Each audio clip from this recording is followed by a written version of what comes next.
India in the early 80s when apparently Revati and I first met in Hyderabad, which I don't recall, but I do recall on the same tour being in, talking at Delhi University. And at the end of the reading that I was given, there was a rather beautiful girl in the front row who stuck up her hand to ask a question, so of course I said, yes. And she stood up and she said, you see, Mr. Rushdie, I read your novel, and that's true. It's a very long novel. I said, never mind, I read it through. And what I have to ask you is this. Fundamentally, what's your point? As I went with my wife to answer, she said, I know what you're going to say. I said, is that right? She said, yes, you're going to tell me that the whole book from the beginning to the end, that's your point, isn't that right? I said, well, yeah, something of that sort, yes. She said, it won't do. I said, but do I have to, as you said, it's a really long book, and do I have to have just one point? She said, fundamentally, yes. This was very good advice. So I've been trying to work out the answer to the question ever since. Fundamentally, what's my point? I'll try and stumble towards it a little bit today, perhaps.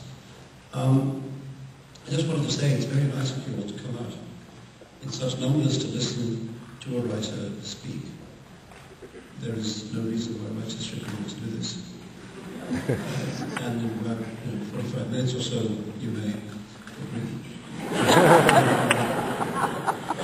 And in fact, this whole business of writers coming out to talk to readers, audiences about their work, about their ideas, is not a thing that's been going on for that long.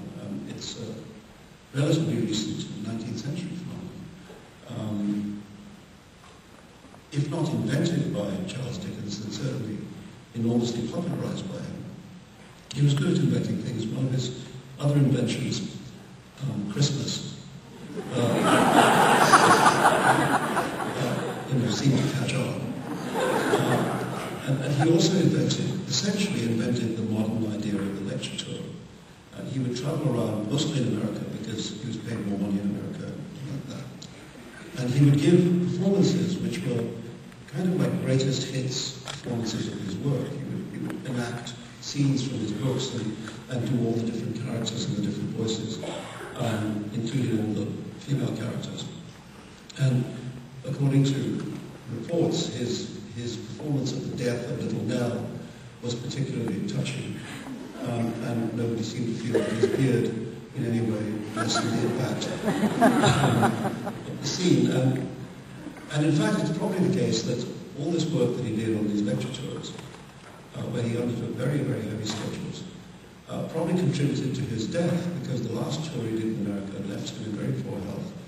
He went back to England, he never really recovered and died soon afterwards. And so the moral of the story is that some writers are good at this, but it kills them. So here I am, risking my life. Perhaps not for the first time. In order to talk to you about the strange business of writing stories that aren't true. In Haroon, the same stories which Revati mentioned, that the young boy Haroon keeps asking his father, the storyteller, what's the use of stories that aren't even true? And it's a difficult question to answer, except to say that there is no reason why stories should be useful. And that really the utilitarian explanation of literature is in many ways redundant. What is the use of Alice in Wonderland? It has no function other than to be delightful. Drugs. But we live in very utilitarian and suspicious times. We live in what you could call non-fictional times, in which people turn towards non-fiction rather than fiction,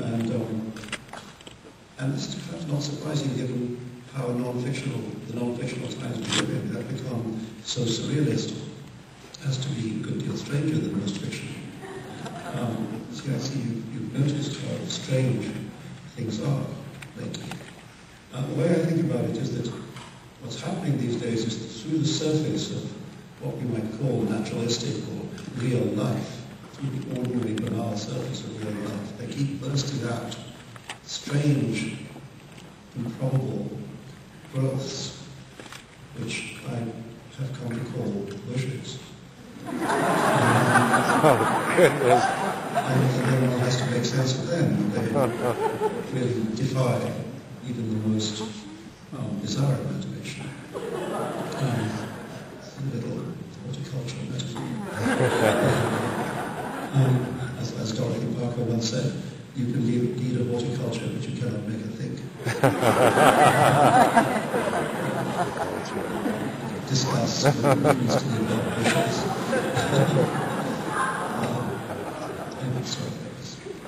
I have this habit of going off down side alleys. It's people who don't like my writing criticize it. It appears to be what I do. What I was trying to say is that this non-fictional time in which we live, one of the effects it has, is to persuade many readers, and indeed many students of literature, that the way in which to understand a writer's work is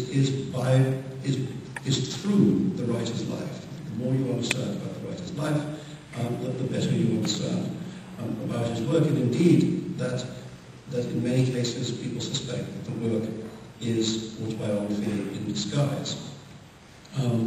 Even biographers of great writers think this. I mean, for instance, recently the biographer of Saul, James Atlas, in his large biography of Bellow, behaved entirely as if all the books arose very directly from Bellow's life. And he, for instance, talks about the writing of Herzog and tells us about how similar Bellow's personal life circumstances were to the plot of the book, in that his wife ran off with his friend. It is important to note that the friend in real life had 2 legs, whereas the friend in Herzog only has 1. This is what we writers call revenge. But the point that I felt after I read all this about Bellow's real life is that while it was obviously the case that the novel had its roots in these events, knowing that didn't really make me understand the book any better. Didn't deepen or change my understanding of the book at all.